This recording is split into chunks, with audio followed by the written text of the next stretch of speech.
1980년대에 가장 힘들었던 미국의 많이 국민들을 가슴 아프게 했던 그런 사건 중에 한 가지가 베이루트에서 많은 미군 병사들이 살상을 당한 일일 것입니다. 83년도에 프랑스와 미국의 우리 해병대 대원들이 수백 명이 죽는 사건이 있었습니다. 무슬림의 자산 폭탄 트럭 2대가 꽝 하고 베이스에 부딪히면서 많은 인명이 살상이 되었습니다. 그때에 해병대의 사령관이었던 퍼 켈리라는 사령관이 자기의 부상당한 병사들을 만나기 위해서 프랑크푸르트, 이제 독일이죠, 거기에 있는 병원에 방문을 하게 되었습니다.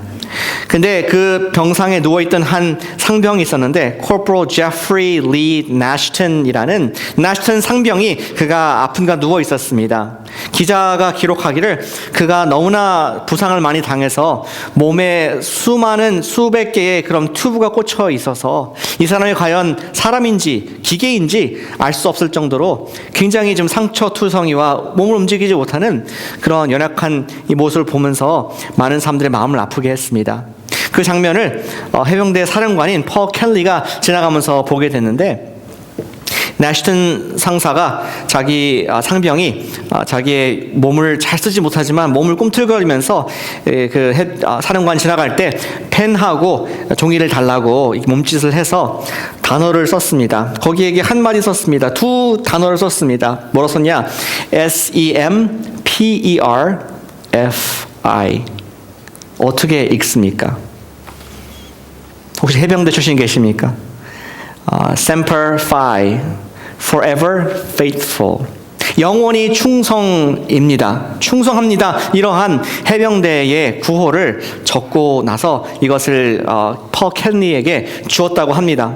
이 두 마디가 거기에 누워있는 많은 미군 병사들의 마음을 대변하고 미국에 있는 군인들의 마음을 대변하는, 우리는 죽어서까지 충성하겠습니다. 나라를 위해 싸우겠습니다. 내가 이렇게 몸이 망가졌지만 내 마음은 여전히 나라에 대한 정말 비극에 대한 내가 지금 군사로서 지키고자 하는 마음이 있습니다. 이러한 아름다운 이야기를 있었다고 합니다. 오늘 시대에 우리가 물질이 굉장히 많고 풍요로운 시대에 충성이라는 단어가 어디에 들어가면 맞을까요? 충성이라는 단어는 우리 사회에 어디에 넣을 수가 있겠습니까? 저마다 다 물질을 소유하기 원하고 어떤 자기 사회적인 위치를 추구하고 climb the ladder, 이 사회의 계급 사회에서 올라가고자 하는 그러한 이 구조 속에서 우리는 충성이라는 것을 어디서 찾아볼 수가 있습니까? 그나마 미국에서 이 충성이라는 단어가 지금도 쓰이고 있고 감사한 것은 아마 여러분들 비행기 타실 때에 그런 안내를 받으실 겁니다. 이제 먼저 어린이와 노약자, 그리고 서비스맨, 지금 미국에서 헌신하고 병사들이 있으면 먼저 타십시오 하면서 그들을 honor하고 고귀한 희생을 하는 사람들을 존중하는, 충성스러운 사람들을 높이는 그러한 덕이 아직도 있음을 보면서 감사한 마음을 갖게 됩니다. 오늘 아침에 우리가 사회적인 충성을 얘기하고자 하는 것이 아닙니다. 우리가 오늘 말씀하고자 하는 것은 우리의 주인 되신 예수님께 충성한다는 것이 무엇인가 함께 생각해 보기를 원합니다. 우리의 사회의 근간을 이루는 것이 돈이 아니라, 권력이 아니라 충성인데, 예수님께 대한 충성은 어떻게 하는 것인가 생각을 해보기를 원합니다. 예수님 한 분만을 섬긴다는 의미가 무엇인가? What does it mean to be faithful to Jesus to the end? 오늘 말씀은 예수님의 가르치신 산상수훈이라는 설교의 한 부분을 우리가 읽었습니다. 우리 성경 있으시면은 5장 1절을 한번 같이 보시면은 그 배경이 나와 있습니다. Chapter 5:1 gives us the background to the sermon on the mount. 예수께서 무리를 보시고 산에 올라가 앉으셨다라고 말씀하고 있습니다. 그리고 그때 제자들이 누구 나왔습니까? 불신자들, 또 배고픈 사람들이 온 곳이 아니라 제자들, 예수님을 따라가는 followers of Christ, 예수님을 믿고 지금 따라가는, 그분을 충성스럽게 알고자 하는 그런 사람들이 나와 왔고, 예수님께서 2절에 입을 열어 가르쳐 이르시되 하면서 성경에 기록된 가장 긴 예수님의 입술에서 나오신 설교 그대로 전문을 5장부터 7장까지 기록을 한 것이 산상수훈 말씀입니다. 오늘 컨텍스트를 조금 더 좁혀서 보면은 예수님께서 6장 첫 번째 구절에서 외식하는 자들 말씀하십니다. 사람에게 보이려고 열심히 기도하는 사람들, 하나님께 보이지 않고 사람에게 보이는 사람들을 외식하는 사람들이라고 하면서 지금 경쟁이 있음을 보게 됩니다. 사람 앞에 잘 보이는 것, 하나님 앞에 잘 보이는 것, 하나님 앞에 충성하는 것, 사람 앞에 충성하는 것. 사람에게 충성하지 말고 하나님께 충성하라. 이 말을 하고 있습니다. 또 6장 18절에서도 금식하는 자로 사람에게 보이지 않고 오직 은밀한 중에 계신 내 아버지께 보이게 하라. 금식할 때에 머리에 기름을 바르고 얼굴을 깨끗이 함으로 사람은 모르지만 하나님은 아시기 때문에 그분 앞에 충성하는 마음으로 은밀하게 금식 기도를 하라. 이러한 지금 배경을 주면서 드디어 예수님께서 핵심을 요약해서 말씀한 부분이 19절부터 33절까지 우리 본문의 말씀입니다.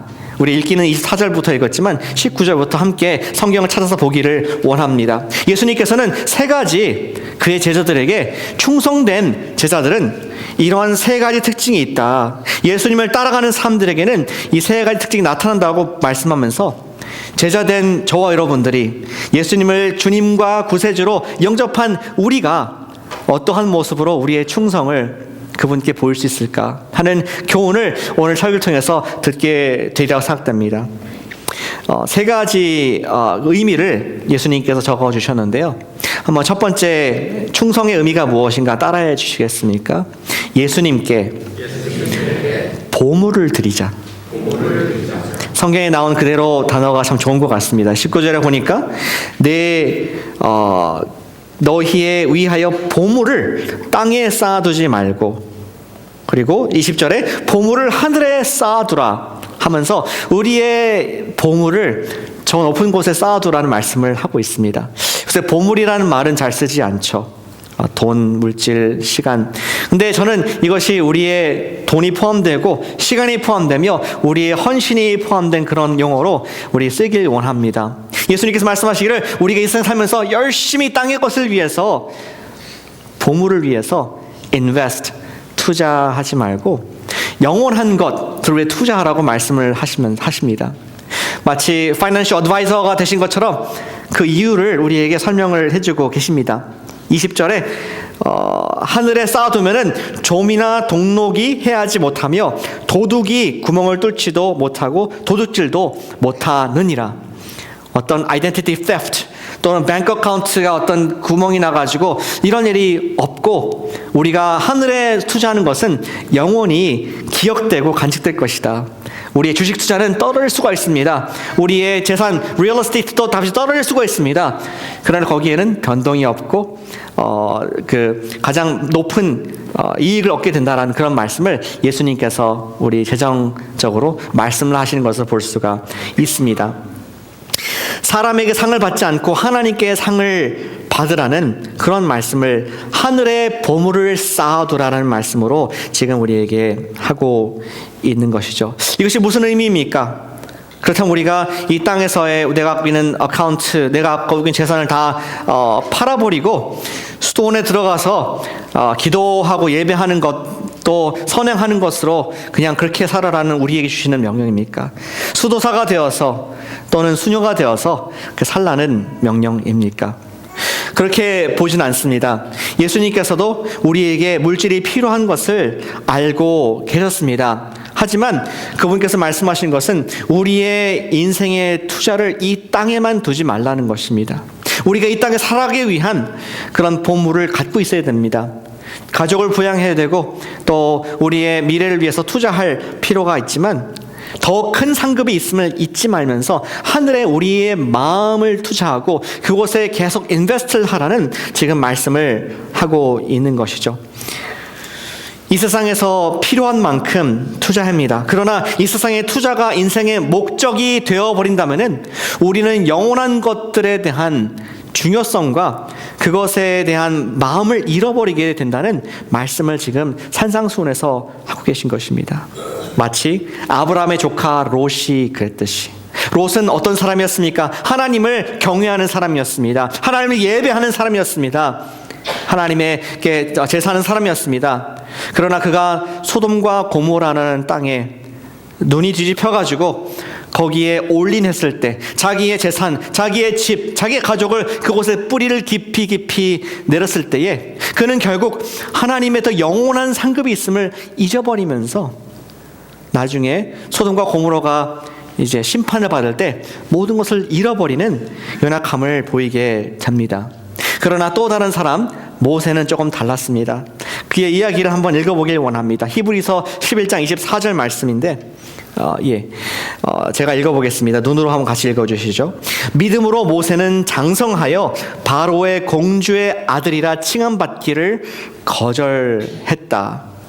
그리고 하나님 백성과 함께 고난받기를 잠시 죄악의 낙을 누리는 것보다 더 좋아했다. 모세를 잠깐 생각해 보시죠. 모세는 애굽의 이집트의 왕자였습니다. 그는 우리 영어 표현한다면은 태어날 때부터 입에 은수저를 물고 태어난, 정정하겠습니다, 입양될 때부터 은수저를 물고 태어난 그러한 바로의 딸의 입양이 된 사람이었습니다. 어릴 때부터 부족한 것이 없었고 그냥 그대로 쭉 자라가게 살았기 때문에 애굽에 이미 주어진 지위와 또 그가 누릴 수 있는 것들이 너무나 많은 그런 사람이었습니다. 그러나 이 히브리서에 있어서 말씀하기를 잠시 죄악의 낙을 누리는 것보다, 이 세상의 삶을 40년 80년 사는 것보다 좋아하고, 그것보다 그리스도를 위하여 받는 수모를 애굽의 모든 보화, 트레저보다 더 큰 트레저로 여겼으니 상 주심을 바라봅니다. 우리 모세는 분명히 이 땅에 살아가면서 누릴 것을 누린 사람이었지만 그의 perspective, 그의 눈은 하늘을 고정되었어서 하나님께서 약속의 백성 이스라엘에게 주실 그 땅을 바라보면서, 영원한 성인 하나님의 성을 바라보면서 그는 지금의 낙을 포기할 수 있는 그러한 영적 투자를 예수님께 한 사람으로 성경은 기록을 하고 있습니다. 예수님께 충성한다는 것은 이 세상의 보물을 뒤로 하고 하나님 나라에 투자한다는 것입니다. 한번 곰곰이 생각해 보시죠. 어떻게 이것이 가능합니까? 그저께가 금요일이었는데 무슨 금요일이었습니까? 블랙 프라이데이, 기다렸던 블랙 프라이데이. 내일은 무슨 먼데이? 그냥 할러데이 끝나고 일 가는 먼데이 뿐만 아니라 또 쇼핑하시는 분들은 사이버 먼데이 해가지고 많은 메일이 우리 우체통에 들어옵니다. 어디에서 몇 퍼센트 세일하고 뭐가 있으며, 또 요새는 땡스기빙 목요일 저녁부터 6시 PM부터 상점이 열고 하면서 정말 내가 클릭만 하면 얻을 수 있는 것, 내가 소문 뻗으면 얻을 수 있는 것들이 너무나 많은 그런 시대에 살고 있습니다. 우리가 인베스트 할 수 있는 것, 그것들이 많고 정말 남들이 갖고 싶어하게 할 만큼 우리의 마음을 사로잡는 그러한 보물이 많은 시대에 있음을 보게 되는 것이죠. 인류의 어떤 시대보다 우리가 얼마든지 보물을 인생의 이 땅에 투자할 수 있는 시대가 오늘 시대인 것을 보게 됩니다.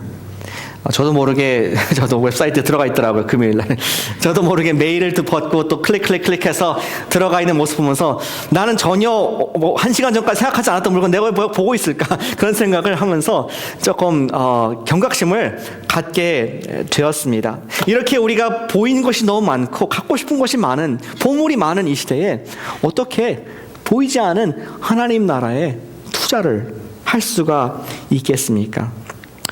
그것은 간단합니다. 우리가 이 전단지를 보고 또 내가 사고 싶은 것을 계속 보고 되면은 갖고 싶어지듯이, 우리가 영원한 것을 계속 바라보고 예수님을 내 마음속에 계속 바라보고 있으면은 그것이 투자가 되고 갖고 싶어하게 되는 것이 인간의 연약한 마음입니다. 우리는 세상의 유혹이라는 덫에서 영원한 것을 바라보면서 벗어날 수가 있습니다. 여러분들은 그 이야기를 들으셨을 분도 계실 것입니다. 1970년도에 스탠퍼드에서 했던 마시멜로 실험을 아시는 분이 계시죠? 마시멜로 실험 아시는 분 계십니까? 솔직히 마시멜로. 예, 많이 알고 계신데 저를 시험하시는 것 같습니다. 어떤 실험이냐면은 4살에서 6살 되는 조그만 어린아이들, 애들입니다. 이해를 잘 하시길 바랍니다. 이 애들을 대상으로 이 심리적 시험을 했습니다. 아들 앞에 마시멜로, 아주 달콤하고 커다란 마시멜로 하나 주면서 너가 이것을 15분 동안 내가 돌아올 때까지, 선생님이죠, 돌아올 때까지 먹지 않고 있으면은 내가 너에게 원이 아니라 2 마시멜로 주겠다. 하지만 너 지금 막 먹는다고 해서 잘못된 건 아니다. 너가 원하는 대로 해라. 지금은 먹을 수도 있고 아니면 조금만 기다리면은 2개를 내가 너에게 주겠다. 그랬을 때 아직 비록 말도 못하는, 또 잘 못하는, 또 학교도 안 가는 어린아이들이지만 그들이 정말 스트러글하는, 이 앞에 있는 것을 내가 먹을까 말까 고민하는 그 모습을 영상으로 담아봤습니다. 보여주시죠.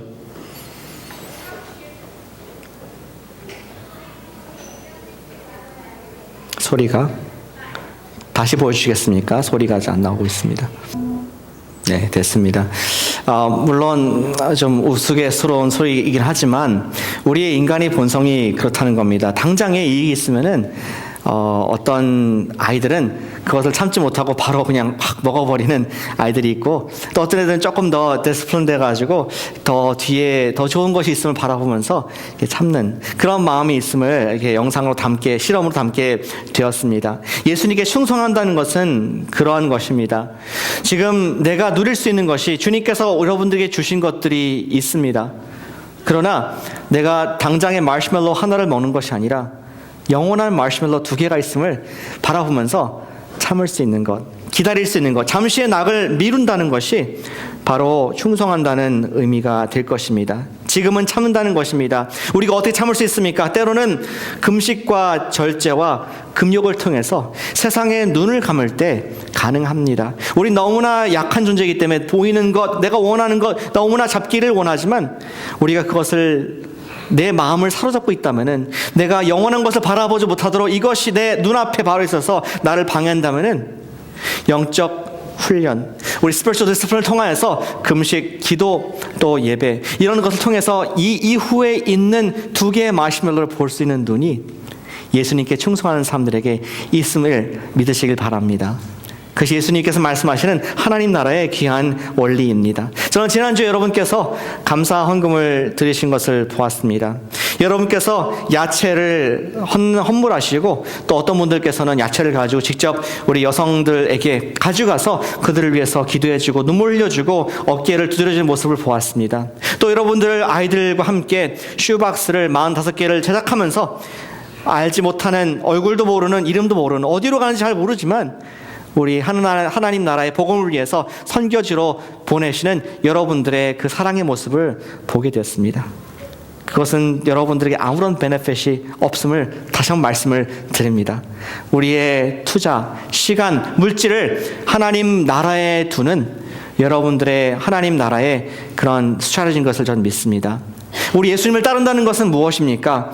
단순히 우리가 이 세상에서 삶 속에서 풍성함을 누리는 것이 아니라 그 이후에 더 큰 영적인 축복, 예수님께서 주시는 영원한 보물이 있음을 바라보면서 나의 시간과 물질을 하나님의 거룩한 일에 투자할 줄 아는 사람, 그 사람이 바로 충성스러운 하나님을 섬기는 예수의 사람인 줄 믿으시길 바랍니다. 우리 예수님에 충성한다는 것은 물질을, 우리의 시간을, 우리의 보물을 주님께 드리는 사람입니다. 2번째, 주님을 섬기는 사람의 모습이 있습니다. 따라해 주실까요? 예수님께 사랑을 드리자. Give your love to Jesus. 예수님께 충성한다는 것은 물질보다 예수님을 더 사랑한다는 의미입니다. 물질과 예수님이 경쟁을 하고 있습니다. 24절을 함께 다시 한번 읽어보겠습니다. 24절입니다. 시작. 한 사람이 2 주인을, 6장 24절입니다. 같이 읽겠습니다. 예, 찾으셨습니까? 시작. 한 사람이 2 주인을 섬기지 못할 것이니 혹 이를 미워하고 저를 사랑하거나 혹 이를 중히 여기고 저를 경히 여김이라. 너희가 하나님과 재물을 겸하여 섬기지 못하느니라. 섬긴다, 충성된다. 우리가 물질과 하나님을 둘 다 충성되게 섬길 수 없다는 말씀을 하고 있습니다. 근데 예수님께서 재미있는 표현을 쓰세요. 감정적인 표현을 쓰십니다. 사랑과 또 미워함, 증오함, 그렇게 되어 있죠. 24절 초반부에 두 조인을 섬기지 못할 것이니 혹 이를 미워하고 저를 사랑하나, 저를 중히 여기고 다른 걸 경히 여기는. 예수님께서는 우리가 그분을 따라가는 것은 그분을 사랑하는 것, 그 마음이 우리의 마음을 표현하는 것이라고 말씀을 하고 있습니다. 때로는 우리는 양다리를 거치며 두 주인을 섬길 수 있을 것처럼 생각을 합니다. 세상과 동시에 예수님을 섬길 수 있을 것이라고 생각하는 경향이 우리 마음속에 이분화된 마음이 있음을 고백을 합니다. 이는 마치 두 개의 파트타임 잡을 뛰는 사람이라고 생각이 됩니다. 주중에는 내가 세상을 위해서 파트타임을 하고 또 주말에는 예수님을 위해서 파트타임을 하는 이러한 모습으로 두 잡을 뛰고 있는 것이라 생각됩니다. 그런데 여러분들 평생 파트타임으로 살기 원하시는 분이 한 분이라도 계십니까? 난 평생 나의 천상 하나님의 주신 은사는 나의 파트타임의 인생이다. 그래서 두 가지를, 세 가지를 항상 하는 것이 내 인생의 목표다. 그런 분은 아무도 안 계실 줄 생각됩니다. 파트타임은 잠시 지나가는 과도기일 뿐, 우리 하나님께서 나에게 주신 그 풀타임 커리어, 전심으로 투자하고 가치 있게 인생을 보낼 수 있는 그 일을 우리 모두는 찾아서 달려가고 있는 줄로 생각이 됩니다.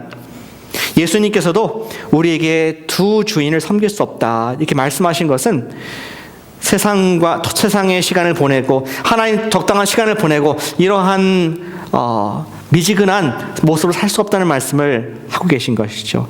좀 더 문화적인 컨텍스트를 설명드린다면은 예수님께서 아마도 그 당시에 종을 연상하셨던 것 같습니다.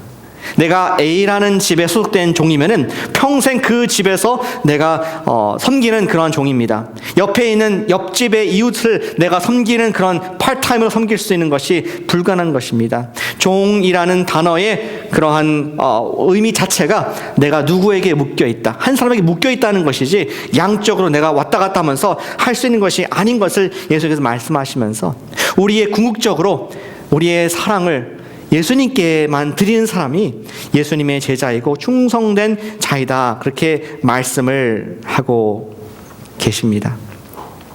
예전에 이런 예화를 드린 적이 있었던 것 같습니다. 한번 다시 말씀드리겠습니다.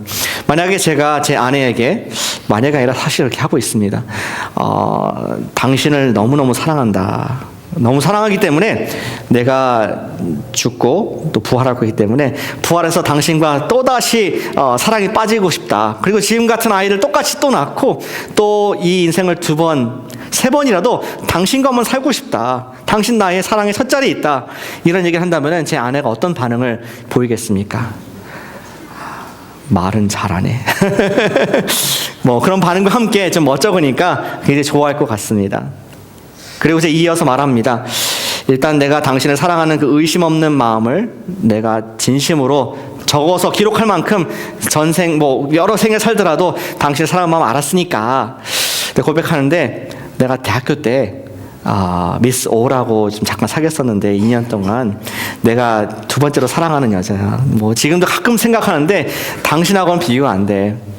근데 또 말 나온 김에 내가 세 번째 사랑한 여자가 있는데 고등학교 때 짝사랑했던 옆에 순이가 있었어. 이렇게 얘기한다면은 아내가 어떻게 반응을 하겠습니까? 저를 불쌍히 여기면서 날 제일 사랑하는구나 좋아하겠습니까? 아닙니다. 저의 영혼의 미래가 어두운 그리고 참담한 그런 신세로 전락을 해버릴 수밖에 없을 것입니다. 그렇지 않습니까? 배우자의 사랑도 beyond compare. 내가 누구랑 비교당하는 것 자체가 기분 나쁜, 말도 되지 않는 그런 것이 우리 사랑, 헌신이라는 그런 단어에 내포되어 있습니다. 예수님께서 말씀하신 것도 너희가 어떻게 하나님을 사랑한다고서는 또 한쪽 발은 두 번째로는 물질을 사랑할 수 있느냐? 어떻게 세상을 사랑할 수 있느냐? 하나님과 매먼은 같이 섬길 수가 없다. 두 주인을 섬길 수가 없다. 그러면서 사랑이라는 단어로 우리의 관계를 정리를 해 주셨습니다. 사랑은 마음을 반영하기 때문에 그렇습니다. 예수님을 사랑하면 세상은 미워하게 됩니다. 예수님께서 이러한 사실을, 이러한 그 jealous한, 하나님께서 유일한 사랑받기 원하신 마음을 표현하기 위해서 심지어 누가복음 14장에서 26절 이렇게까지 기록을 하고 있습니다. 보여주실까요? 무릇 내게 오는 자가, 함께 읽어보겠습니다. 누가복음 14장 26절 말씀, 예수님께서 그분께 대한 solely 독자적인 사랑, 그걸 표현하는 말씀입니다. 14장 26절 화면이 있는데요. 조금 인내심을 가지고 오늘 보겠습니다. 시작. 무릇 내게 오는 자가 자기 부모와 처자와 형제와 자매와 더욱이 자기 목숨까지 미워하지 아니하면 능히 내 제자가 되지 못하고. 제대로 읽으셨습니까? 아니, 가족을 미워한다고요? 자기의 부모와 처자와 형제와 자매, 그리고 자기 목숨까지도 미워하지 않으면은 나의 충성된 제자가 될 수 없다고 제대로 읽었습니까? 예수님께서는 beyond compare, 나를 사랑하는 것과 너희들이 인간들 사이 가운데 누리는 그런 관계는 비교할 수 없는 다른 차원의 사랑으로 따라가는 것이 나의 충성된 것이다.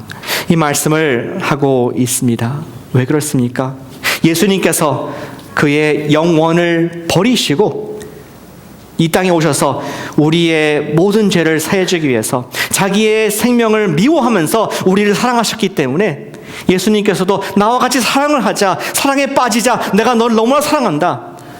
그리고 이제 그러한 사랑의 충성을, 그것은 우리가 억압적인 그런 요구하는 것이 아니라 마치 내 배우자에게 기대하는 것처럼, 내 사랑하는 가족에게 기대하는 것처럼 나만을 사랑해 주기를, 사랑의 깊은 관계에 빠지길 원하는, 충성하기를 원하는 그러한 예수님 마음을 우리가 읽을 수가 있다는 것입니다.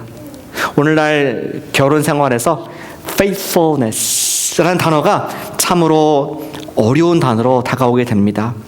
내가 30년, 40년, 50년 한 배우자와 faithful하게 살아갈 수 있다. 그것은 대단한 은혜가 필요한 그런 시대에 살고 있습니다. 예수님께서 그런 faithfulness를 우리에게 요구하고 계신 것입니다. 세상을 따라가지 않고 예수님을 따라가는 그러한 마음, 그러한 올인하는 마음을 우리에게 물건뿐만 아니라 우리의 보물뿐만 아니라 우리의 사랑을 원하시는, 그것이 예수님을 따라가는 제자의 모습을 가르치시는 그의 가르침을 보게 되는 것입니다. 우리가 세상을 따라가는 것은 세상을 사랑하기 때문입니다. 세상에도 좋은 것이 있습니다. 세상에도 즐거움이 있고 기쁨이 있습니다. 그러한 것을 극복할 수 있는 방법은 우리가 더 큰 사랑으로 예수님을 사랑할 때, 내가 이 세상에 좋아하는 그런 호감하는 그런 이상을 넘어서 내가 love하는, 내가 자다가도 깨어나서 본능적으로 예수님을 사랑하는 그런 사랑의 마음이 충만할 때에 우리는 그의 제자로서, 그의 충성스러운 사람으로서 살아갈 수 있다는 말씀을 지금 하고 있는 것입니다. 당신의 최고의 사랑을 예수님께 드리시기를 바랍니다. 그것이 충성된 예수님의 제자의 모습입니다. 그러나 세 번째가 있습니다. 예수님의 제자, 충성스러운 semper fi라는 우리 그 구호처럼 그분께 영원한 충성을 드릴 수 있는 방법이, 첫 번째는 우리의 보물을 예수님께 드리자. 두 번째는 우리의 사랑을 예수님께 드리자. 그리고 세 번째는 예수님께 염려를 드리자. 좀 한국말로 이상하네요. Give your worries to Jesus. 예수님께 너희 염려를 맡기자. 이렇게 하면 좋겠습니다. 같이 해볼까요? 예수님께 염려를 맡기자. 그것이 충성된 사람에게 나타난 중요한 특징 중에 한 가지입니다. 25절부터 33절까지의 내용이 바로 그것입니다. 좀 기니까 31절을 보시겠습니다. 그러므로 염려하여 이르기를 무엇을 먹을까, 무엇을 마실까, 무엇을 입을까 하지 말라. 이방인들이 구하는 것이라 아버지께서 모든 것이 너에게 있을 줄 아시느니라. 염려하지 말라, 걱정하지 말라, 예수님께 맡기라. 이런 말씀을 지금 하시면서 제자의 특징은 염려를 맡기는 자라고 말씀을 하십니다. 이거 설교문 아닙니까? 설교에는 예화가 있습니다. 예수님께서 우리 읽지 않았지만 공중의 새를 봐라. 그는 걱정하지 않는다. 내일 뭐 먹을까? 어떻게 살아갈까? 걱정하지 않는다. 또 들판의 풀을 봐라. 꽃을 봐라. 그 솔로몬의 모든 옷보다 더 아름다운 잎을, 꽃을 하나님께서 입혀주지 않느냐? 걱정하지 않는다. 왜 자연 예를 들었을까요? 우리에게 말씀하시기 위해서. 근데 왜 너희는 염려하느냐? 너희는 더 귀한 사람들이 아니냐? 이런 말씀을 하고 계십니다. 저는 이번 땡스기빙 때 프레스노에 다녀왔는데요. 캘리포니아의 그 가뭄을 보면서 이 들풀이 다 말라 있고 또 나무가 물이 없어가지고 그냥 브랜치가 다 부러지는 이런 것들 보면서 참 입버릇처럼 비가 와야 할 텐데 이런 말씀을 많이 했던 자신을 발견하게 됩니다. 근데 이번에 보니까 거의 일주일에 한 번씩 비가 11월 달에 오지 않았습니까? 많이 이제 푸르러진 것을 보게 되었습니다. 아니 내가 물 한 번 안 줬는데 푸르러지고 내가 염려할 것이 아무것도 없었구나. 하나님께서 우리 전체의 가르드너 되신 하나님께서 다 테이크 케어 하시는구나. 왜 나는 입으로 자꾸 마음으로 걱정을 하고 자연을 근심해 주는 마음이 있을까? 참 쓸데없다는 생각을 해보게 됩니다. 하나님께서는 자녀들이 이런 염려를 하지 않기 원하시는 마음에 33절을 우리에게 주셨습니다. 너희는 자녀들은 그의 나라와 의를 구하라. 그리하면 이 모든 것을 너희에게 더하시리라. 34절까지 읽어보겠습니다. 그럼 내일 일을 위하여 염려하지 말라. 내일 염려할 것이요 한날 괴로움은 그날 족하니라. 33절을 잘 아시는 말씀인데 여기에서 포인트는 저는 이 모든 것을 너에게 더하시리라는 것에 포인트가 있다고 보여집니다. 여러분들 자녀와 함께 식사를 하는데 그러한 자녀가 있다고 생각해 보시죠. 밥을 먹다가 갑자기 수저를 내려놓고 식사를 못하는 겁니다. 여러분께서 묻습니다. 왜 밥을 안 먹냐? 못 먹냐? 그러니까 엄마 혹은 아빠 지금 우리 이렇게 맛있는 음식을 저녁을 먹고 있는데 내일도 먹을 수 있어요? 우리 아빠의 뱅크 어카운트에 충분한 돈이 있어서 이것을 계속 먹을 수 있는 그러한 밥과 반찬을 먹을 수 있는 것이 내가 갑자기 근심이 돼서 밥이 안 넘어간다고 이런 얘기 했다면 여러분들 어떻게 반응하시겠습니까? 아유 기특한 우리 딸, 우리 아들 벌써 성숙한 그런 고민을 다 해주는구나. 고맙다. 그럴 부모가 어디 있겠습니까? 밥이나 먹어. 헛소리 하지 말고 하면서 밥을 먹으라고 하지 않겠습니까? 또 미래를 걱정하는 아이에게 가서 공부나 해. 우리 가정인 내가 알아서 할 테니까. 하나님께서 우리를 보실 때 그러지 않을까요? 우리가 먹고 사는 것을 걱정하고 있을 때 야, 너는 그냥 하나님 나라 일만 해. 뭘 먹고 살 거 걱정을 하냐. 예수님께서 그런 말씀을 하신 것입니다. 제가 군대에 갈 때에 믿음이 좋았습니다. 그래서 군대를 돈 한 푼 없이 갔습니다. 옷도 하나도 한 벌만 입고 갔어요. 입고 갔던 그대로 갔습니다. 믿음이 좋았죠. 그리고 2년 동안 있으면서 한 번도 굶지 않았고 한 번도 옷이 떨어지지 않았습니다. 믿음이 좋았죠. 그게 아니라 당연히 군대를 가면은 그거는 지휘관, 부대에 상급 있는 사람들이 알아서 고민할 문제이고 병사가 뭘 먹는지 뭘 입어야 되는지 그것은 그 윗선에서 해결하는 것이고 병사는 그냥 시키는 대로 하면 되는 것이 병사인 것입니다. 우리는 그리스도의 충성스러운 군대로 임명을 받았습니다. 그렇다면은 우리를 부르신 그 주님께서 우리의 먹을 것과 입을 것과 쓸 것을 채우지 않겠느냐. 너무 이 세상의 것들에 투자하려고 그러지 말라. 땅의 것에 투자하지 말고 하늘의 것에 투자해라. 그것이 걱정을 그분께 드리는 삶이, 그리고 우리는 그분께 주신 일, 하나님의 일들을 감당하는 것이 주님의 뜻이다. 그것이 충성스러운 하나님의 사람이다라고 그렇게 말씀을 하고 있는 것입니다. 한 가지 이야기를 드려드리겠습니다. 2차 세계대전 당시 그 막바지 무렵에 많은 전쟁 고아들이 생기게 되었습니다.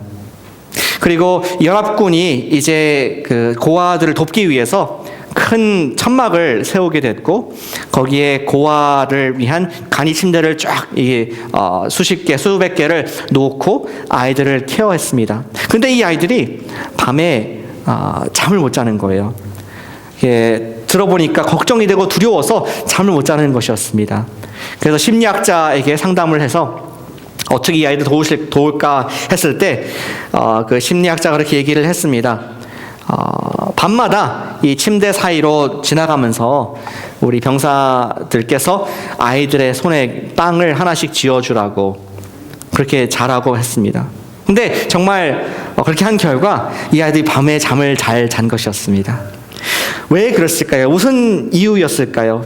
낮 동안에 충분히 음식을 먹을 수 있었음에도 불구하고 그들은 내일 어떤 일이 일어날 것인가에 대한 염려 때문에 오늘 내가 주어진 것들을 즐기지 못하고 쉬지 못하는 그런 안절부절한 마음이 있었던 것을 역사가 기록을 하고 있습니다. 오직 그 손에 빵을 한 조각 쥐어줬을 때 마음에 내일 그래도 내가 먹을 것이 오늘 밤에 있구나 하면서 안심하면서 자는 그들의 모습이 바로 연약한 우리들의 염려하는 모습인 것을 반증해 준다고 생각이 됩니다.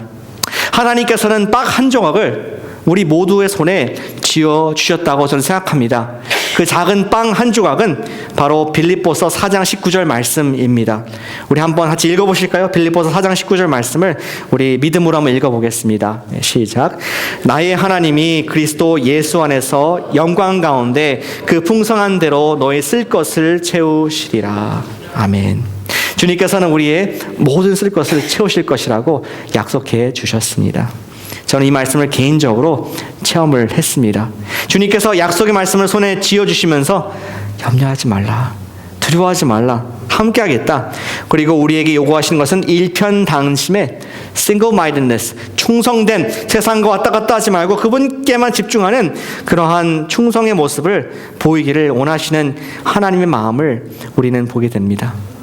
우리가 필요한 것을 인해 걱정하는 것은 예수님의 그 인도하심, 목자되심에 모독하는 행위인 것입니다. 여러분들 자녀가 걱정하면 기분 나쁘듯이 우리가 하나님 앞에서 먹고 사는 문제, 우리의 일상의 문제 때문에 고민한다면 주님께서 기뻐하지 아니하시는, 그들의 마음을 불편하게 하는 이방인들이 구하는 것임을 우리 기억하길 원합니다. 오직 충성스러운 semper fi 하는 forever faithful한 예수님께 우리의 생명에 빚진 우리들은 우리가 예수님 앞에 충성된 사람으로서 시간과 물질의 보물을 드리길 원합니다. 경쟁이 없는 사랑을 드리길 원합니다. 그리고 일상의 염려를 맡김으로 말미암아 우리가 그리스도의 날까지 충성되고 착한 종이라는 그런 칭찬을 들으시는 저 여러분들 되시기를 축복합니다. 함께 기도하시겠습니다.